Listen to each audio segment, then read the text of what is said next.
Welcome back to my channel. मी अनिल सुतार. आज मी तुम्हाला दाखवणार आहे आमच्या एका साईटवरचे फर्निचरचे काम. तिथे आम्ही 2 बेडरूम, हॉल आणि किचन असं फर्निचरचं काम केलेलं आहे. तर तिथे बघा किती सुंदर असा कपाट बनवलेला आहे, परत बेड बनवलेला आहे. हे अतिशय सुंदर फर्निचरचं काम झालेलं आहे. बघा तुम्ही पाहू शकता. अजून काम चालूच आहे. ते अजून फायनल झालेलं नाहीये. तरी पण म्हणलं आपला एक व्हिडिओ टाकावा. बघा हे तुम्हाला सुद्धा असं फर्निचर करायचं असेल तर नवीन नवीन आयडिया तुम्हाला भेटतील. हे बघा बाथरूम मध्ये कसं बनवलेलं आहे. बाथरूम मध्ये सुद्धा फर्निचर म्हणजे केलेलं आहे तिथे. अशाच पद्धतीने तुम्ही सुद्धा आपल्या घरामध्ये फर्निचर करू शकता. हे पहा किचन मध्ये कसे बनवलेले आहे डिझाईन. किचनचं काम केलेलं आहे.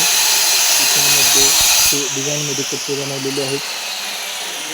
हे किचन साईडला सुद्धा बॉक्स बनवून त्यामध्ये कप्पे बनवलेले आहेत, जेणेकरून तुम्ही तिथे आपले साहित्य ठेवू शकता.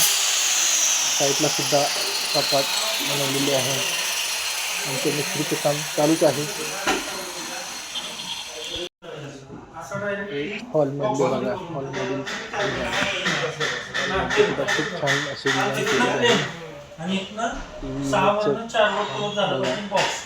सोफा सेट बघा, मध्ये केलेलं आहे. सोफा सेट अतिशय सुंदर असं काम केलेलं आहे. आता ह्या टीव्ही युनिटचं बघा, आमचे मिस्त्री लोक काम करत आहेत. तुम्ही पाहू शकता सर्व काम हे जोरात चालू आहे, कारण त्यांची वास्तुशांती ही जवळ आलेली आहे. त्यामुळे पटपट काम उरकायचं चालू आहे. डे नाईटने सध्या काम हे चालू आहे. तरी तुम्ही पाहू शकता सुंदर अशा प्रकारे हे बनवलेलं आहे. तसेच वरती सुद्धा लॉफ्टचे काम केलेलं आहे. कपाट बनवलेलं आहे. बघा ही लहान मुलांची बेडरूम सुद्धा काम खूप छान केलेलं आहे. हे बाथरूमचे बघा, बाथरूम मध्ये सुद्धा ग्लास वगैरे फिटिंग केलेली आहे. ग्लासचा डोअर बसवलेला आहे पार्टिशनसाठी. आतमध्ये सुद्धा आपण वापर करू शकतो बाथरूमचा, म्हणून हे पार्टिशन मध्ये टाकलेलं आहे. त्याच पद्धतीने लहान मुलांची ही पहा बेडरूम.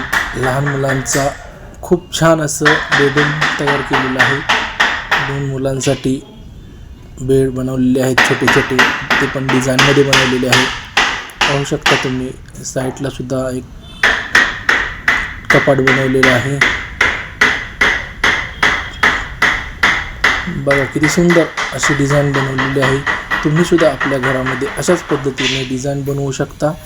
तुम्हाला सुद्धा ह्या व्हिडिओमुळे थोडाफार सपोर्ट भेटेल. अशा पद्धतीने तुम्ही बेडची डिझाईन बनवू शकता. हे लहान मुलांचे बेडरूम असल्यामुळे 2